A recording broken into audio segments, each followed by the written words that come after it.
dekoderi Azam TV wasanga amasheni arenga 140. Igurire dekoderi Azam TV hamwe na antene yayo y'igisahani ku mafaranga 25,000 yonyine.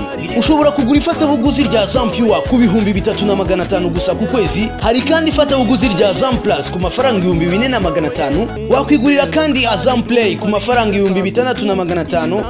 Tuafitiye kandi full bouquet ku mafaranga 9,500. Mwaduhamagara kuri 0728502002. Azam TV, imyidagaduro kuri bose.